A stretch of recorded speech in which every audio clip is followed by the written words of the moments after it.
Muy buenas con todos ustedes. Esta es una nueva edición desde mi tribuna.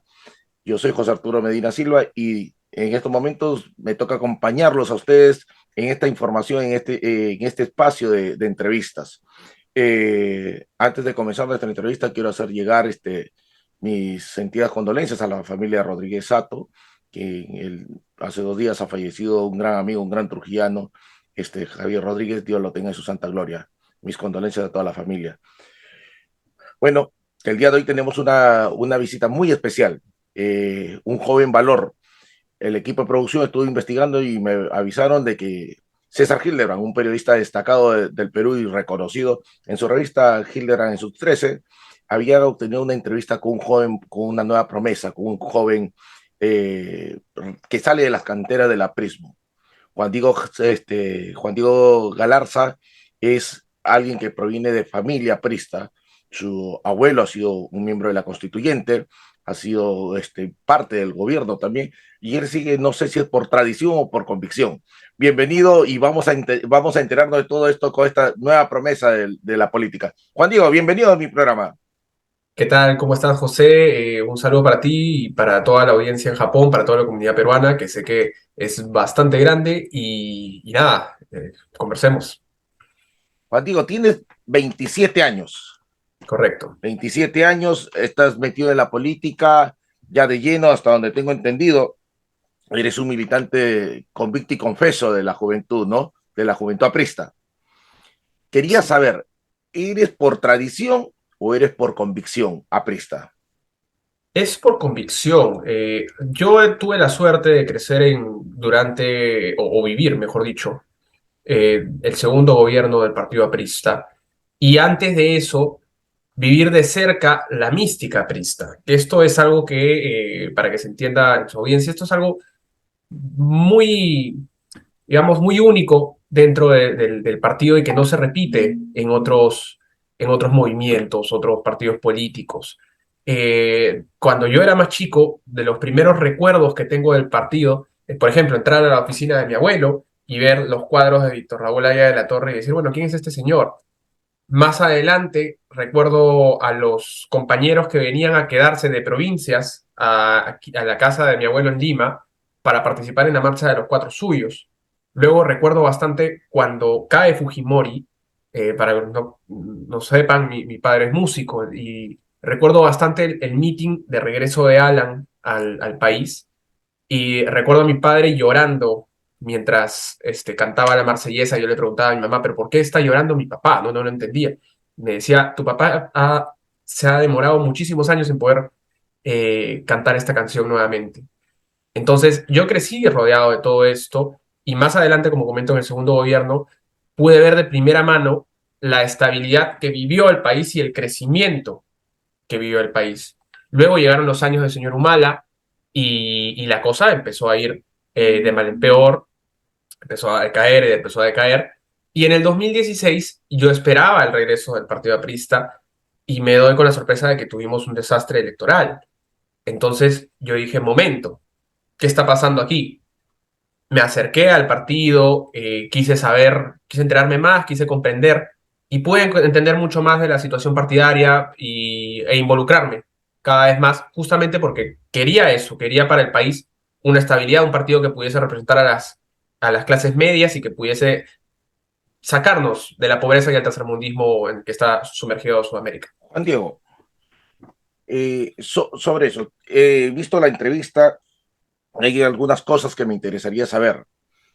Brevemente quiero que me contestes el por qué te sientes un anticomunista. ¿Eres anti? ¿Te defines como una persona que eres anti cualquier cosa, antisistema, anti ideologías? No, yo me defino anticomunista y me podría definir también antifascista o antinacionalsocialista, pero creo que el comunismo y el fascismo son dos caras de la misma moneda.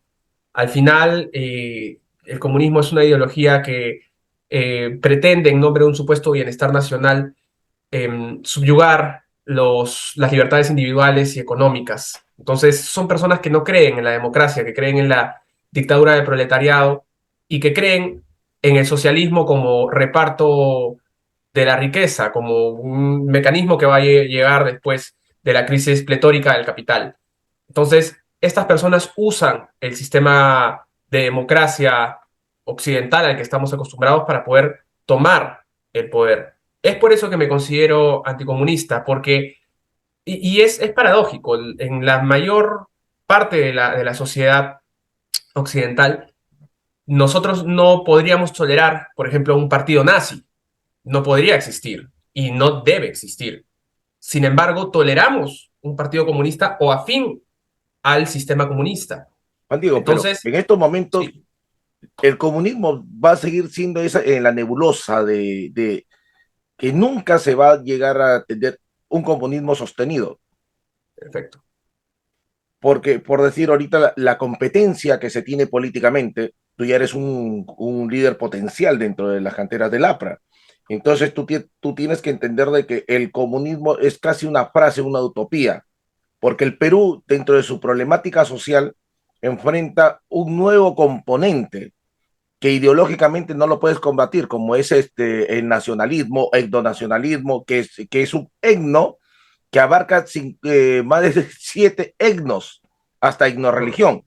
Entonces, ¿cómo combatirlo? Porque en mis épocas de joven, en mi época estudiantil, la pelea política era ideológica. ¿Cómo combatirías tú ante esos conceptos? Bueno, en inicio hay que recordar que el comunismo es un cuento de hadas que ha matado a 100 millones de personas a nivel global. Entonces, sí, está dentro de la nebulosa y ahora vemos con preocupación esta suerte de fascismo que es el etnocacerismo, ¿no? Que viene con los reservistas y los militares y que aparenta fuerza, aparenta, porque en el fondo no tiene, no hay una estructura, eh, digamos, que, como vemos en los videos, signifique un gran movimiento de masas. Puede serlo, sí, y ese es el problema y ese es el peligro. Es por eso que el aprismo tiene que hablar a la población y alertar, así como lo hicimos con Pedro Castillo, lamentablemente en condiciones adversas para nosotros, ni siquiera inscritos habíamos ya perdido nuestra inscripción y con una estructura partidaria totalmente destruida, advertimos y salimos a las calles a advertir del peligro que significaba. Lo mismo va a ocurrir con esta gente y vamos a tener, claro, es distinto, como tú bien dices, una batalla ideológica con un etnocacerista que más va a ir al ataque burdo, ¿no?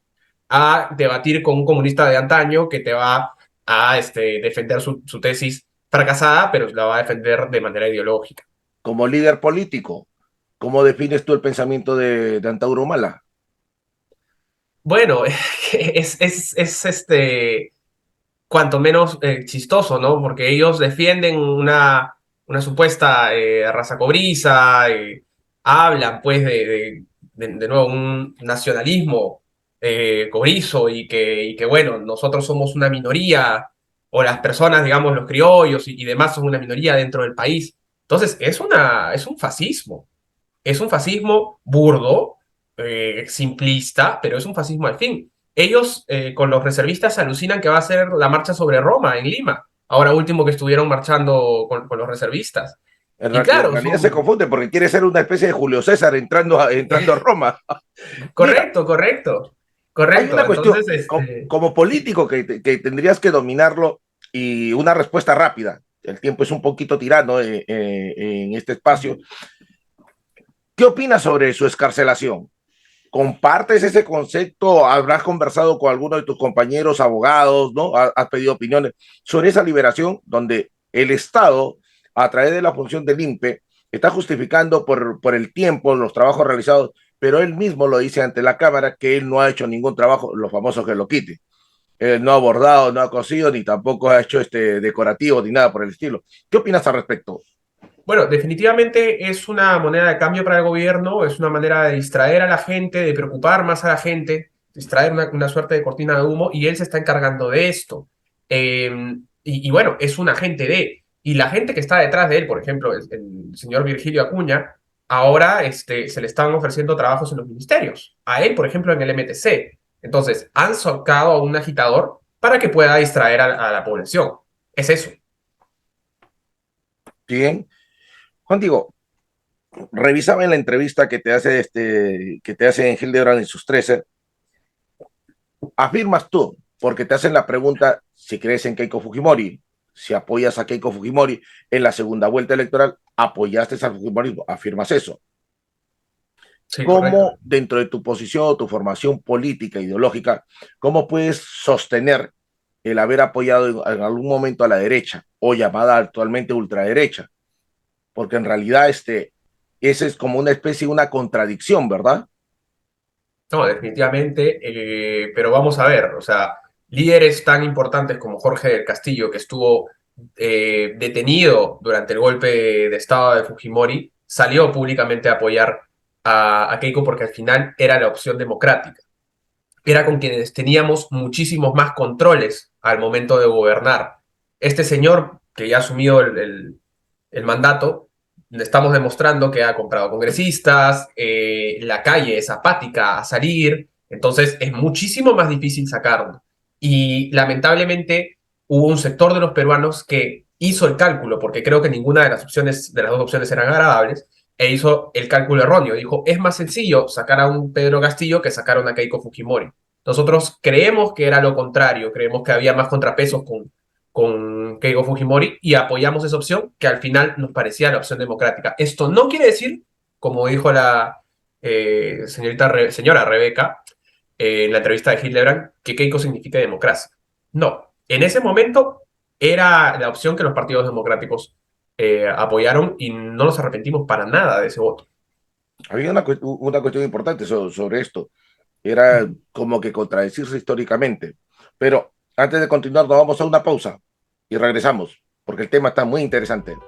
NPO Kawasaki International School te invita a celebrar la gran fiesta de premiación del artista inmigrante en Japón 2022. Día 28 de diciembre del 2022 desde el mediodía hasta las 10 p.m. Lugar: Musa Kawasaki Symphony Hall 4 piso. Informes 080 34 70 92 42 y 080 79 92 52 40. Continuamos la entrevista con este joven valor, a quien veo que tiene un futuro ya, un buen futuro en la política, Juan Diego. Juan Diego, en estos momentos se aproxima una marcha, que es el 5 de noviembre, ¿verdad? Correcto, sí. Entonces, esta marcha puede definir dos cosas: la continuidad en el gobierno de Pedro Castillo, como su salida, apresurar la salida. Pero también recuerda que tienes otra contrapartida, porque esta es a diferencia de los cuatro suyos fue un movimiento nacional que se replicaba en cada departamento, regiones llamadas ahora, y que tenía la voluntad de la gente en salir. En estos momentos se encuentra polarizado, como entenderás, el sur no es que digamos está muy de acuerdo con Lima, el extremo norte tampoco está muy de acuerdo con Lima por este problema del centralismo. Y como político tienes que estar convencido que el centralismo es ese defecto que tiene el político peruano, los alimeñados, ¿no? Entonces, conociendo esto, ¿tú crees de que está bien hacer esta marcha para forzar la salida de Pedro Castillo o crees que se tiene que ser más reflexivo? Porque de tu respuesta depende también la competencia paralela que tienes con Lucas García.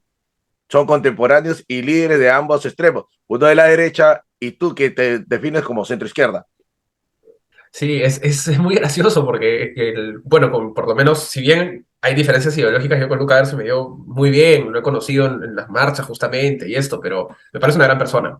Pero bueno, yendo a la pregunta, sí, yo desde un inicio lo primero que dije es que había que salir a las calles y a protestarse, pero hay una gran diferencia entre lo que hay hoy por hoy y lo que había en los noventas. En los noventas, al inicio del Fujimorato, era difícil salir a la calle por la misma dictadura y qué sé yo, y porque una gran porción de la población apoyaba a Fujimori. Entonces, esto se fue revirtiendo con el tiempo. Ahora mismo, el Partido Aprista, yo voy a hablar desde la PRA, la organización partidaria está recién recuperándose. Recién vamos a tener un Congreso Nacional porque la inscripción está prácticamente ya resuelta. Y esto dificulta las movilizaciones, definitivamente las dificulta. Si algo sabe hacer el APRA, por ejemplo, es organizar para poder marchar. Y eso lo sabe la población. El problema es que ahora mismo hemos atravesado una crisis partidaria y ahora recién nos estamos recuperando y por eso es tan difícil. Y los otros movimientos tampoco es que ayuden mucho. O sea, al final, nosotros somos la voz de la izquierda democrática que está saliendo a marchar y todo lo demás son movimientos de derecha principalmente. Entonces, hay un sector de la población cuyo voto es un poco más de izquierda y que, claro, no ve con buenos ojos a Castillo, pero tampoco ve con buenos ojos al otro bando. Entonces dice, bueno, si tengo opción A y opción B y ninguna de las dos me gusta, entonces prefiero simplemente no hacer nada. ¿No? Me voy a seguir quejando, voy a seguir viendo y todo, pero no voy a hacer nada porque ¿para qué? O sea, si ninguna de las dos opciones me gusta. Una Entonces, eso es pregunta. lo que me está ocurriendo. Has dicho una cuestión muy interesante y quiero estacionarme en este punto que estás hablando. Has hecho una autocrítica institucional. Eso es importante. Mire que muy pocas veces se ve un político, y al menos un político joven, porque siempre está pegado a lo que digan sus dirigentes mayores, ¿no? Y demuestras un poco de independencia en el criterio. Tú sabes que el partido aprista a través de los años ha venido en una crisis. Esta crisis se ha ido agudizando. Llámese lo que se dice al interno el alanismo, que fue una parte que se armó una estructura en los 80, la perseverancia que estuvo al retorno de Alan, ¿no? Entonces se dice que por ahí comenzó a desquebrajarse el partido, pero a mi entender, creo que la crisis o el llegar al pico más alto de la crisis tuvo un nombre y un apellido, Elías Rodríguez, que fue hasta secretario general del partido e incluso, aparte de ser secretario general, que no se sabe quién fue el que lo impuso, porque no contaba con el respaldo popular y se autodenominó el joven de la política, tiene 50 años y se sigue llamando el joven, no sé si llegará a tener los 70 y va a seguir denominándose representante de la juventud, lo conozco porque somos contemporáneos, pero hay una cuestión, Elías Rodríguez ha sido candidato a gobernador regional en La Libertad y tiene un movimiento donde ha tenido muchísimos apristas. ¿A ellos cómo los consideras, cómo los ves? Son traidores en todo el sentido de la palabra. ¿Perdón? Y son traidores en todo el sentido de la palabra. Nosotros, los apristas, yo soy tercera generación de aprista, como tú bien dices, mi abuelo constituyente, diputado, este, tenemos grabado en nuestro ADN la lealtad. Y recordemos que en la Marsellesa nosotros prometemos jamás desertar. Y esta gente se fue por un movimiento electorero y por un traidor que nos ha hundido de manera terrible. No hay que olvidar esto, un aprendiz de José Luna. José Luna, el que se expulsó, se le sacó, se le defenestró del partido también. Entonces, él y toda la camarilla de gente que lo acompañó y que hoy por hoy sigue ostentando puestos en el partido, tienen que ser señalados como lo que son, como quienes hasta las últimas consecuencias estuvieron con él y hoy quieren lavarse la cara, y hoy quieren decir que defendieron al aprismo y que bueno, que era la opción del momento. No, señores, si nosotros hoy por hoy enrostramos a los que auparon al señor Pedro Castillo, como por ejemplo la señora Verónica Mendoza, y le decimos que este gobierno es de ellos también, tenemos que decirle a las personas que acompañaron a Elías Rodríguez y hoy por hoy no quieren saber nada de él, que también es su gestión. Y ustedes en los congresos nacionales lo apoyaron. Entonces, ustedes han sido parte del problema y tienen que dejar sus cargos, tienen que hacerse responsables de lo que han hecho con el APRA. Ha tomado muchísimo esfuerzo conseguir esta inscripción. Interesante tu posición porque al hablar de los responsables que en el momento lo colocaron, a Elías Rodríguez lo impusieron, estarías quizás pisando callos de gente, por así decirlo, Velázquez Quesquén, el famoso hombre bisagra que era el que coqueteaba con el lado del fujimorismo y venía y traía las cosas para el aprismo. Me estás hablando de personajes como Velázquez Quesquén que tienen que irse definitivamente del aprismo. Bueno, Velázquez Quesquén ya no aparece mucho, vamos a decirlo así, pero claro, fue uno de los, si no el culpable, uno de los grandes culpables del llamado afro-fujimorismo, ¿no? Una etiqueta que nos hizo mucho daño, muchísimo daño, y que no tenía razón de ser. O sea, ¿por qué el aprismo tiene que ser furgón de cola de alguien, de un movimiento, porque no lo voy a llamar partido político, un movimiento que nos hizo tanto daño en el pasado?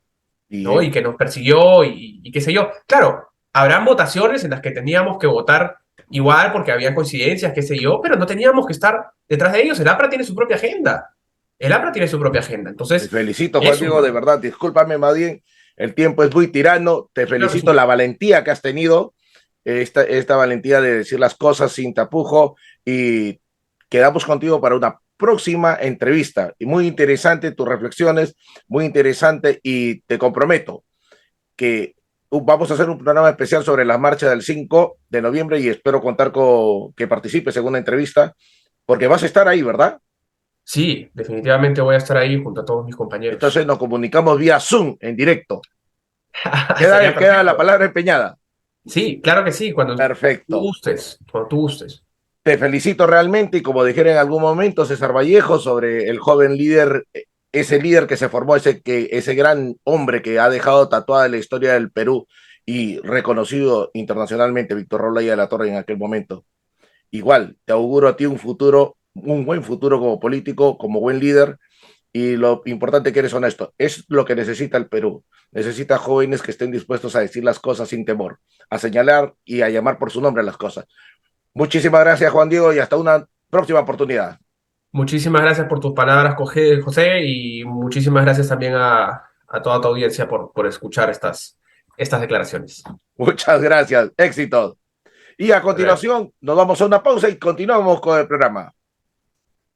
Y continuando con la programación, el día de hoy tenemos otro invitado, un invitado amigo de la casa, el doctor Miguel Ángel González Olivo. Él es presidente de la corporación NPO Kawasaki International School. ¿Cómo estás? Muy buenas, Miguel. Muy buenas tardes. Muy buenas tardes, amigos. Eh, Listo para poder informar un poco sobre lo que estamos realizando este año 2022. A propósito, esta entrevista tiene que ver sobre esto. Hemos visto a través de las redes que la institución está haciendo una actividad, es la distinción honoris causa I want to say artist del 2022 Japan, ¿no? Ese reconocimiento internacional que realiza la NPO. Supongo que esto es dentro del aspecto que tienen la parte cultural, ¿verdad? ¿Nos explica un poco sobre esta premiación?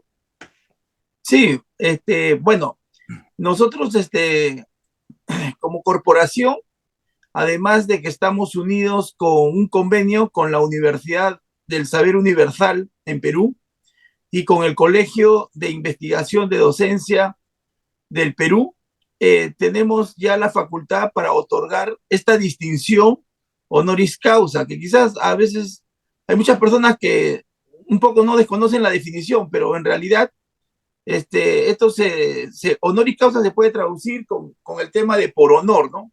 Y es una intención de reconocer un mérito extraordinario a las personas que en el transcurso de su vida han venido fomentando un arte que puede ser innato y muchas veces también estudiado. Entonces, estas personas que vienen, que venimos, mejor dicho, de diferentes países del mundo, van difundiendo su arte, su habilidad, innata también puede ser, y en los países migrantes, en los países donde migramos, nosotros hemos considerado que tengan algún tipo de reconocimiento de identidad, ¿no? Porque pasan los años y en muchos países no valoran y no identifican a estas personas con esas cualidades, esas destrezas, habilidades que deberían ser reconocidos a nivel mundial, ¿no? Porque por todo lo que nos ofrecen con esa habilidad, ¿no? Y también con esa destreza. Doctor, veo de que no tan solo la premiación es para ciudadanos peruanos que están radicando aquí, sino que es un amplio abanico, ¿no?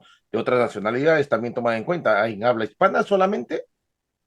Sí, tenemos en cuenta a su gran mayoría de iberoamericanos, ¿no? O sea, que abarca ya el tema de toda América, ¿no? Del sur, centro, y también, bueno, también de España, Portugal, porque son países ibéricos, ¿no? Entonces, hemos considerado esta como una feria iberoamericana porque no, a nosotros nos interesa un poco más la comunidad extranjera, justamente de habla hispana en su mayoría y portugués, ¿no? Por eso hemos invitado a diferentes países que también vienen aportando muchísimos años aquí en Japón, donde residimos, y que se merecen un reconocimiento por todo lo que vienen realizando con el tema artístico. Me permite, doctor, una pregunta, ¿no? Supongo de que este es el inicio de una serie de premiaciones y reconocimientos a través del tiempo. ¿Vale decir, una vez al año se va a realizar este tipo de eventos o eso es única y exclusivamente este año? Bueno, nosotros como una corporación que tiene el formato cultural y educativo, y también lógicamente nosotros nos interesamos mucho en los inmigrantes residentes en Japón, hemos programado ya desde principio del año, porque al principio del año también hicimos un reconocimiento de la misma corporación directamente a muchos inmigrantes peruanos en diferentes niveles profesionales, emprendimiento, y que lógicamente se va a venir realizando para el próximo año otros tipos de reconocimientos, porque hay mucha gente, mucha comunidad que tiene mucho que ofrecer y que muchos de nosotros que vivimos tantos años acá no sabemos valorar a veces todo lo que vienen haciendo en esfuerzo y sacrificio para poder difundir no solamente la música, también la gastronomía, también el profesionalismo. Hay chicos que han aparecido como hasta inventores, han venido a demostrarnos de que hay mucha capacidad intelectual en este país de inmigrantes, que a veces, muchas veces no tenemos esa oportunidad.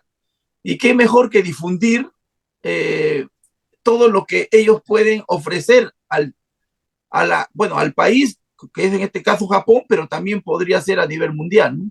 Doctor, quiero aprovechar la oportunidad, no quiero dejar pasar, he tenido conocimiento que hará cuestión de un mes usted ha estado en una gira por Europa, ha estado en un evento internacional. Me gustaría saber al respecto de qué se ha tratado esa gira en sí. Bueno, ha sido un evento bajo una invitación de la Feria de la Humanidad.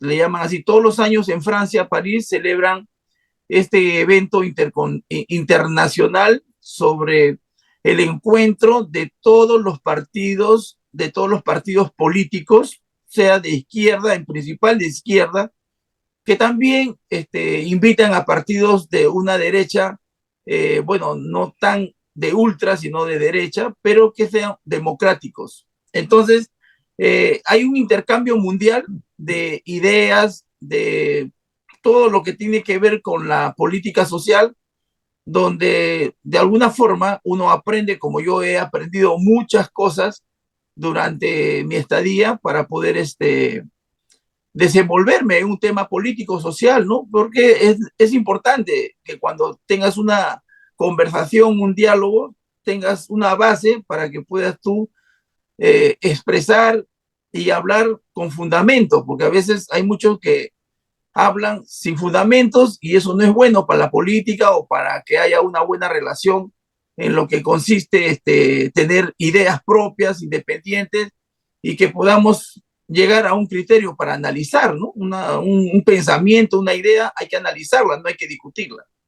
Perfecto, doctor. Realmente le agradecemos su participación el día de hoy y le auguramos muchos éxitos en esta nueva campaña que inicia usted sobre el reconocimiento al arte y a los artistas latinoamericanos radicados aquí en Japón. No se olviden que es la fecha 28 de diciembre.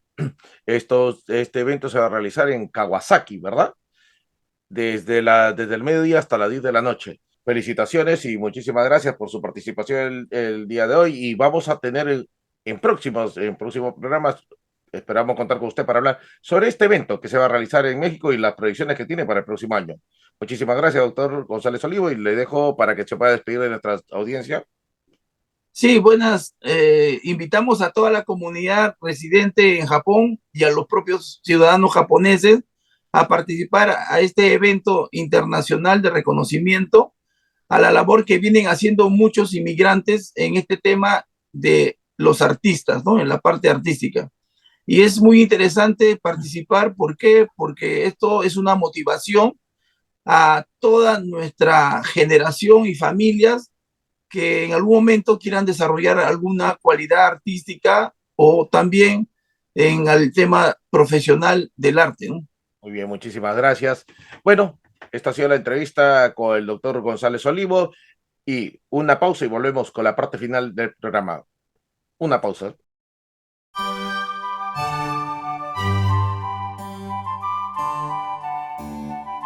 Muy bueno. Y seguimos con el programa en nuestro espacio cultural. Quiero extender las felicitaciones al ganador de nuestro sorteo del libro El Tusteno, una obra de César Vallejo. Realmente es una joya en el quehacer de la literatura peruana. En este sorteo, quien se ha hecho acreedor, el ganador, es el señor Juan Carlos González, es de Guma. Felicitaciones y se lleva usted una joya realmente, una de las más grandes joyas que tiene la literatura peruana, de uno de los grandes, el inmortal César Vallejo.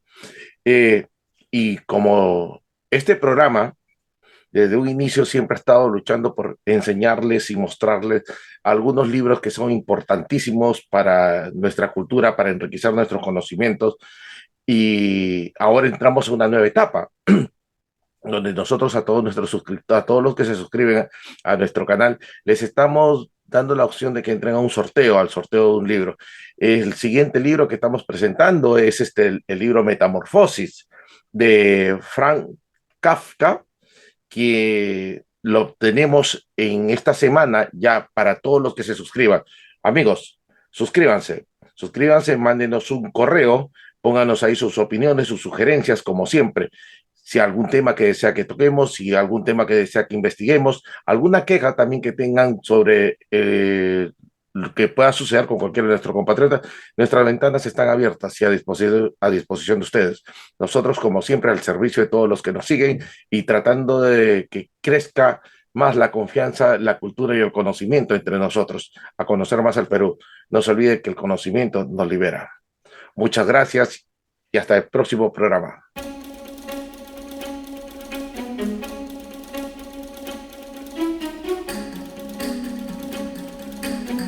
Este programa llegó a ustedes gracias a Fundación para el Desarrollo Humano. José Arturo Medina Silva y equipo. En la difusión Iván Ramírez en La Boca del Lobo, Japón.